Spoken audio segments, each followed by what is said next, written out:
Hello friends, नमस्कार आप सभी को। आज हम इस वीडियो में आपको अपना सप्तक अपना स्वर पहचानना सिखाएंगे। मुझे एक वीडियो में कमेंट आया था कि सर मैं अपना सप्तक कैसे पहचानूं, मैं अपना कॉर्ड कैसे पहचानूं कि मैं कहाँ से कहाँ तक गा सकता हूँ। तो उसके लिए एक तरीका है कि मेल जो होते हैं, मेल बॉयज़ होते हैं, उनका स्केल जो होता है सी शार्प ही होता है। ठीक है। यदि आप क्लासिकल रागों को गा रहे हैं तो क्लासिकल रागों में क्या होता है कि आप सी शार्प से गाएंगे और रागों में ये होता है कि आपका स्वर जो है पंचम तक जाना चाहिए। ठीक है।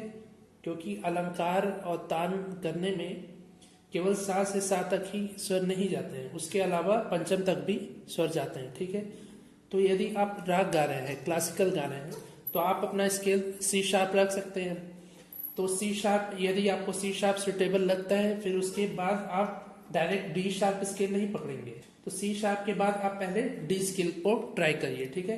सा से सा तक आराम से जाना चाहिए। उसके अलावा भी रे, ग, म और प, यहाँ तक आपका आवाज अच्छे से जाना चाहिए यदि आप क्लासिकल सीख रहे हैं। ठीक है। और ये हो गया बॉयज का। अगर गर्ल्स गा रही हैं तो उनका स्केल जो होता है ए शार्प होता है। ठीक है। ए शार्प से नीचे भी वो गा सकती हैं, क्या बोलते हैं, जी शार्प स्केल से, और ए शार्प, वैसे ए शार्प से ही लड़कियां गा सकती हैं आराम से। फिर वो अपना आवाज जो है ए शार्प के बाद बी स्केल को पकड़े, बी स्केल से फिर गाने की कोशिश करें, और बी के बाद फिर वो सी स्केल से कोशिश करें। ठीक है। ऐसे धीरे धीरे यदि आप आगे बढ़ेंगे तो आपका जो है स्वरों का जो पकड़ होता है वो भी अच्छे से होगा।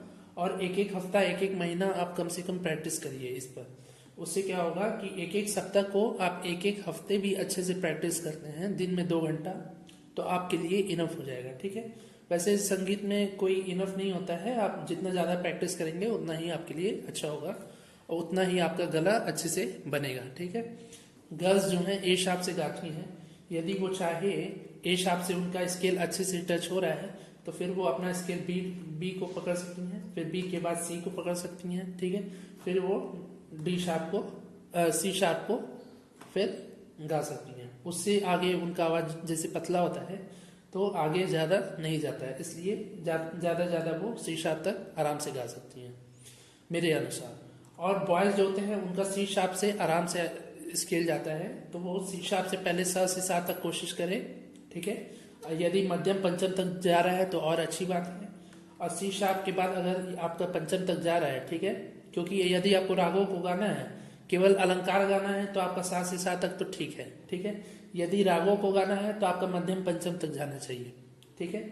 और फिर सी शार्प, अब यदि आपका अच्छे से सही हो जाता है इस पर, तो सी शार्प के बाद आप डी स्केल को पकड़ें, फिर डी के बाद आप डी शार्प को पकड़ें। ठीक है। इससे ऊपर आप चाहे तो ई पकड़ सकते हैं, ई स्केल को, पर ई स्केल ज्यादा हाई हो जाएगा एक तरह से, क्योंकि यहाँ ई से ई तक तो आपको चला जाएगा, उसके आगे आप मध्यम पंचम तक आपको जाने में मुश्किल होगी।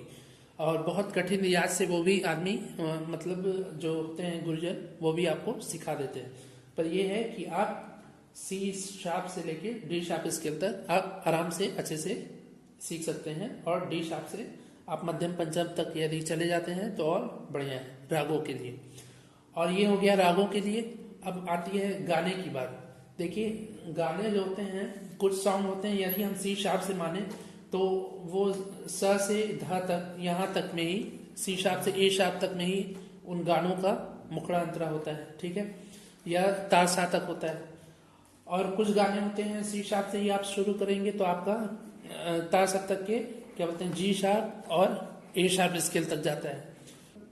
तो उसके लिए आप कोई सप्तक डिसाइड नहीं कर सकते हैं कि हम इसी सप्तक से गाते हैं तो इस सप्तक से हम गाना गाएंगे, क्योंकि रागों का क्या होता है कि आप गुरुजनों से सीखते हैं तो वो आपके रेंज के अनुसार आपको स्केल से सिखाते हैं। पर गाने का क्या है, आप ओरिजिनल गानों को सुनते हैं तो ओरिजिनल गानों को सुनने से ये होता है कि आप ओरिजिनल टोन पकड़ते हैं, और ता सप्तक में फिर आपका आवाज क्रैक होने लगता है। ठीक है। ठीक है। तो ओरिजिनल गानों को आप ना पकड़ के एक सी शार्प स्केल डिसाइड करिए। ठीक है। सी शार्प से आप उस गाने को कोशिश करिए, क्योंकि वो गानों के लिए कोई रेंज आप फिक्स नहीं कर सकते हैं। आप यहाँ से भी गा सकते हैं। आप देखिए, उसका तार सप्तक का जो अंतरा होता है, मुखड़ा तो सब लोग गा लेगा किसी भी स्केल से, पर अंतरा जो होता है वो हाई रेंज में होता है, ठीक है। तो अंतरा गाने में फिर जो होता है 2-4 लाइन के बाद जो अंतरा आता है म्यूजिक के बाद, वो गाने में दिक्कत होता है, ठीक है। तो इसलिए आप अंतरा पहले शुरू करिए। ये आप देखिए कि मेरा अंतरा सही से मैं गा पा रहा हूँ कि नहीं। यदि आप उस स्केल से अंतरा गा पा रहे हैं, ठीक है, तो आपके लिए वो स्केल सही है। यदि उस स्केल से आप अंतरा नहीं गा पा रहे हैं तो वो स्केल आपके लिए सही नहीं है। तो आप एफ से, यदि आपका ता सप्तक में अंतरा यदि आप नहीं गा पा रहे हैं तो एफ छोड़कर आप ई पर आ जाइए, ठीक है। फिर ई से गाने की कोशिश करिए। तो ई से यदि आप गा ले रहे हैं, आपका ता सप्तक में अंतरा जो है आपका सही से जा रहा है, सही से आप बोल पा रहे हैं तो अच्छी बात है। नहीं तो आप एक एक नोट नीचे आ जाइए, अच्छे से पहले इस नोट को प्रैक्टिस करिए, फिर आप धीरे धीरे एक एक नोट को बढ़ाते जाइए, ठीक है।